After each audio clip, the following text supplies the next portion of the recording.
नमस्कार। आज का डीप ड्राइव एक ऐसे विषय पर है जो देखने में बहुत कोमल है पर जिसके मायने बहुत गहरे हैं। कमल का फूल।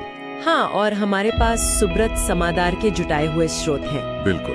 और हमारा इरादा सिर्फ इसकी सुंदरता या वो क्या कहते हैं सामान्य जानकारी दोहराना नहीं है। नहीं, बल्कि उन गहरी परतों को खोलना है जो इसे इतना इतना खास बनाती है। अच्छा, तो चलिए शुरू करते हैं।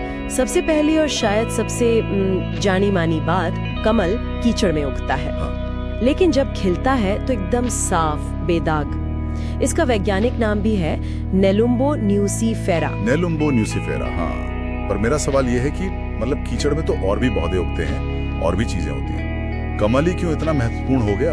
ये बहुत अच्छा सवाल है। देखिए, बात सिर्फ कीचड़ में उगने की नहीं है। असल में बात है उस कीचड़ से बिल्कुल अछूते रहने की। अच्छा, वो कैसे?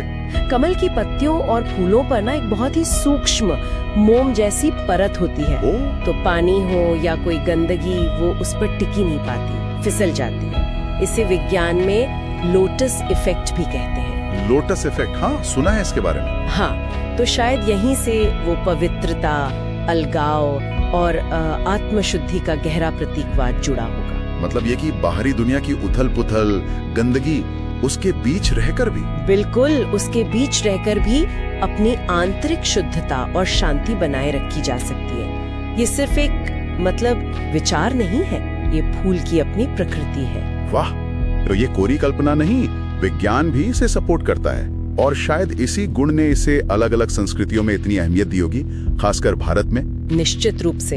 अगर हम हिंदू धर्म में देखें तो कमल देवी लक्ष्मी से जुड़ा है। हाँ, धन और समृद्धि की देवी। बिल्कुल।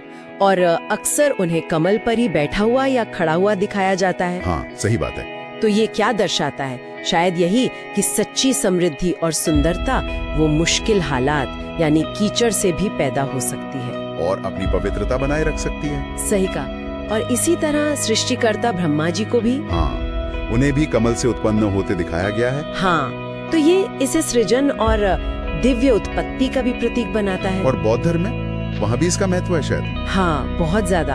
वहाँ भी केंद्रीय भाव तो पवित्रता और उत्थान का ही है, लेकिन जोर थोड़ा आध्यात्मिक जागृति पर ज्यादा है। आध्यात्मिक जागृति मतलब? जैसे कमल कीचड़ रूपी संसार और उसकी इच्छाओं, कष्टों से ऊपर उठकर खिलता है, बिल्कुल वैसे ही बुद्धत्व प्राप्त व्यक्ति वो संसारिक मोहमाया से ऊपर उठ जाता है। अच्छा। और कमल का वो धीरे धीरे पंखुड़ी दर पंखुड़ी खिलना है ना, हाँ, उसे ज्ञानोदय या एनलाइटनमेंट की एक तरह से क्रमिक प्रक्रिया का रूपक भी माना जाता है। मन की शुद्धता जो बाहरी परिस्थितियों से मैली ना हो। ये दिलचस्प है कि एक ही फूल, एक ही प्रक्रिया और दो बड़े धर्मों ने उसे अपनी अपनी तरह से कितना गहरा अर्थ दिया है। बिल्कुल। और ये सिर्फ धार्मिक प्रतीक ही नहीं है, ये भारत का राष्ट्रीय पुष्प भी तो है। हाँ, राष्ट्रीय फूल भी है। तो वहाँ इसका क्या संदेश है? क्या वही पवित्रता? हाँ, वो तो है ही। पवित्रता, गरिमा और साथ में लचीलापन। हाँ, एक ऐसा राष्ट्र जो चुनौतियों के बावजूद अपनी पहचान, अपने मूल्यों को बनाए रखता है। जैसे कमल विपरीत परिस्थितियों में खिलता है। बिल्कुल। वो लचीलापन यानी रेजिलियंस, वो यहाँ बहुत महत्वपूर्ण है। और ये लचीलापन और स्थिरता का विचार ये सिर्फ राष्ट्रीय या आध्यात्मिक स्तर पर ही नहीं है ना? मेरा इशारा योग की तरफ है। हाँ, बिल्कुल सही। पद्मासन। पद्मासन, हाँ, लोटस पोजीशन। हाँ, जिसे लोटस पोजीशन कहते हैं। वो ध्यान के लिए सबसे प्रतिष्ठित आसनों में से एक माना जाता है। क्यों? मतलब क्या खास है उसमें? उसमें पैरों को क्रॉस करके इस तरह रखा जाता है कि शरीर एकदम स्थिर हो जाए, एक मजबूत बेस बनता है। अच्छा। और ये स्थिरता बाहरी दुनिया से ध्यान हटाकर अंदर अपने भीतर केंद्रित करने में मदद करती है। जैसे कमल पानी के ऊपर स्थिर रहता है ना, हाँ, वैसे ही ये आसन मन को स्थिरता देने का प्रयास है। तो ये सिर्फ एक शारीरिक मुद्रा नहीं है, ये कमल के गहरे प्रतीकवाद को जीने का एक तरीका भी है।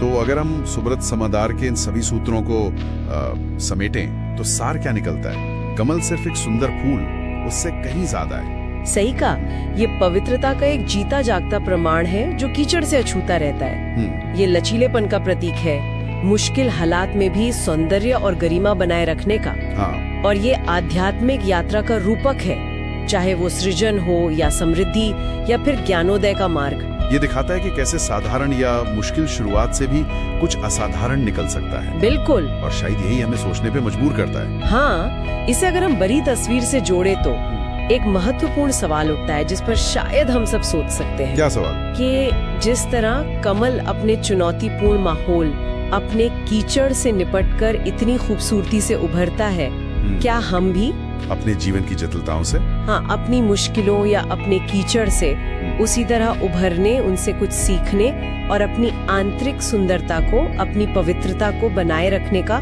कोई तरीका ढूंढ सकते हैं? ये सोचने वाली बात है। कमल हमें असल जिंदगी में क्या सिखा सकता है? हाँ, इस पर विचार किया जा सकता है।